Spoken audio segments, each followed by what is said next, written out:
ഇപ്പോഴും ഈ നഴ്സിങ്ങിന് പോകുന്ന കുട്ടികളുടെ എണ്ണം വളരെയധികം കൂടുതലാണ്.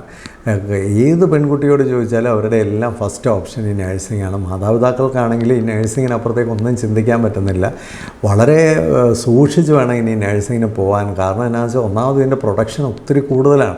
കേരളത്തിലും കർണാടകയിലും തമിഴ്നാട്ടിലും നോർത്ത് ഇന്ത്യയിലും ഒക്കെ ആയിട്ട് പഠിച്ചിറങ്ങുന്നതിൽ ഭൂരിപക്ഷവും മലയാളികളാണെന്നുള്ള കാര്യവും കൂടെ മനസ്സിലാക്കണം. ഒരുപാട് പണം ചിലവാക്കി ഒരുപാട് സമയവും ചിലവാക്കിയാണ് നമ്മളിതൊക്കെ പഠിച്ച് കൊണ്ടുവരുന്നത്. ഇതെല്ലാം പഠിച്ച് കഴിഞ്ഞിട്ട് എവിടെയാണ് നമ്മൾ എത്താൻ പോകുന്നത്? ഞാനിതൊന്ന് പറയാൻ കാരണം ഇന്നൊരു കുട്ടി എന്നെ വിളിച്ചോളൂ. BCA നഴ്സിങ്ങിന് ആദ്യം അഡ്മിഷന് ശ്രമിച്ചപ്പോൾ കിട്ടാഞ്ഞുകൊണ്ട് BCAക്ക് പോയൊരു കുട്ടിയാണ്. BCAക്ക് പോയിട്ട് ഇപ്പോൾ വീണ്ടും നഴ്സിങ്ങിന് പോകുന്നതിനെക്കുറിച്ച് ചിന്തിക്കുകയാണ്. 23 വയസ്സുള്ള കുട്ടി വീണ്ടും നഴ്സിങ്ങിന് പോകുന്നതിനെക്കുറിച്ചാണ് ചിന്തിക്കുന്നത്.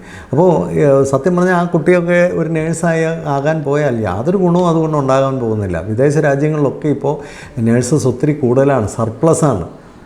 അവിടെയൊന്നും ഇനിയും കൂടുതലായിട്ട് അവസരങ്ങളില്ല.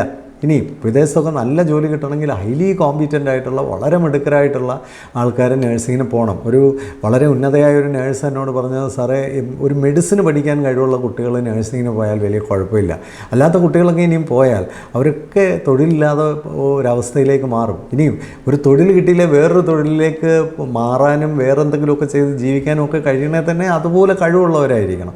ഈ നമ്മുടെ നാട്ടിൽ ഈ നഴ്സിങ്ങിന് പോകുന്ന കുട്ടികളെന്ന് പറഞ്ഞാൽ നല്ലൊരു ശതമാനവും വളരെ പൂറായിട്ടുള്ള വളരെ കഴിവ് കുറഞ്ഞ നൈപുണ്യങ്ങൾ കുറഞ്ഞ കുട്ടികളാണ്. വലിയ അപകടത്തിലേക്കാണ് പോകുന്നത്. ചിന്തിച്ചാൽ നല്ലത്.